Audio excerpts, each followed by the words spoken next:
Assalamualaikum warahmatullahi wabarakatuh. Perkenalkan, saya Waniatul Marifah dengan NIM 2020-13051, Prodi S1 Keperawatan Universitas Aisyah Surakarta. How are you guys? Untuk pertemuan kali ini, kita akan membahas tentang First Aid Kit atau bisa disebut dengan kotak P3K. It is important to have a well-stocked first aid kit in your home so you can deal with minor accidents and injuries. Your first aid kit should be located and kept in a cool, dry place out of the reach of children. Nah, first aid kit ini atau bisa kita sebut dengan kotak P3K, kita harus memilikinya secara lengkap di rumah kita untuk mengatasi apabila terjadi suatu kecelakaan kecil atau injuries. Kemudian should be locked. Kotak P3K ini harus selalu terkunci dan in a cool, dry place of this dry place. Jadi kita harus menyimpannya di tempat yang sejuk dan juga kering. Kemudian of the reach of children.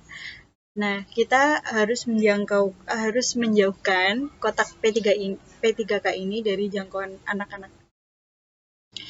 Many people also keep a small first aid kit in their car for emergencies.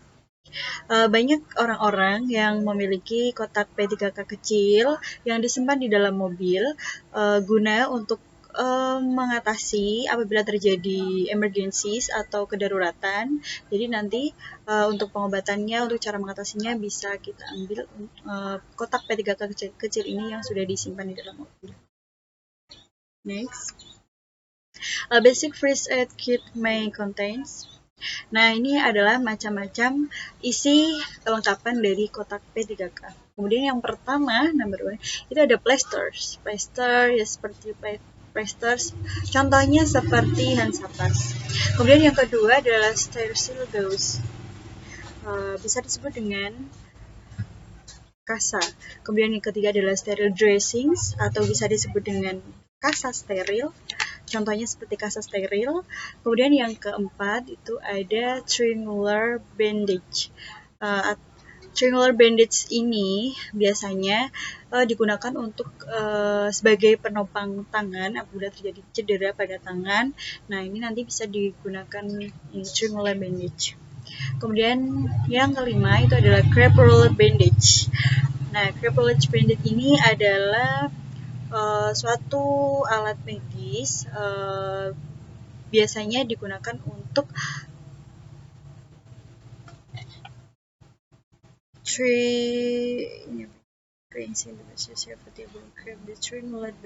crepe-roller bandage biasanya digunakan untuk perban gulung pada kaki.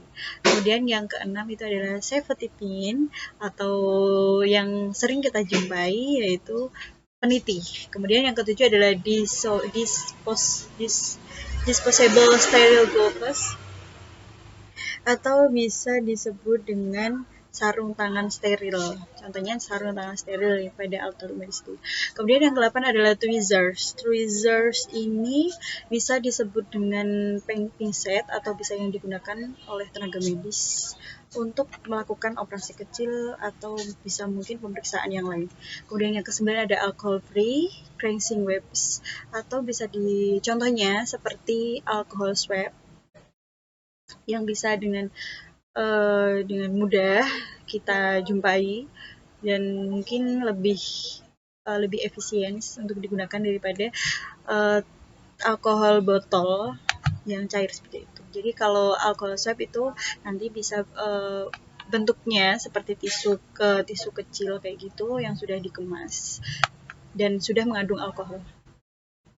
Kemudian yang ke-10 ada sticky tape. Nah, sticky tape ini adalah perban yang sudah langsung bisa direkatkan pada kulit bagian luka. Kemudian yang ke-11 itu ada skin rash cream. Skin rash cream adalah obat alergi yang biasa digunakan untuk mengobati suatu alergi pada kulit. Kemudian yang ke-12 itu ada cream or spray. Cream or spray adalah suatu obat yang digunakan untuk meredakan gatal atau luka akibat gigitan serangga. Kemudian ada painkillers. Painkillers ini adalah suatu obat yang digunakan untuk menurunkan demam, panas atau demam. Nah, contohnya seperti paracetamol, aspirin, ibuprofen, dan lain-lain. Kemudian yang ke-14 ini adalah cough medicine. Cough medicine ini adalah suatu obat yang digunakan untuk mengobati batuk. Ya, contohnya seperti obat batuk. Kemudian yang ke-15 ada antihistamine cream or tablets. Antihistamine cream or tablets ini adalah obat yang digunakan untuk mengobati suatu luka atau gatal-gatal akibat gigitan serangga. Kemudian yang ke-16 adalah ada distilled water atau bisa disebut dengan contohnya seperti cairan untuk membersihkan luka. Kemudian yang ke-17 ada wash and a bath atau bisa dinamakan dengan pembersih mata. Finally, it may also be useful to keep a basic first aid manual or instructions book with your first aid kit. Nah, kita harus menyediakan first aid manual di rumah kita, kotak P3K, agar bisa digunakan untuk mengobati atau mengatasi emergency atau bisa juga injury jika ada luka-luka. Medicine should be checked regularly to make sure they are within their use by dates. Dan kemudian kita juga harus mengisi kelengkapannya kotak P3K kita dengan obat. Nah, untuk obat ini nanti kita bisa mengecek tanggal kelayakan pakai atau mungkin tanggal expired dari obat tersebut. Okay, thank you for watching.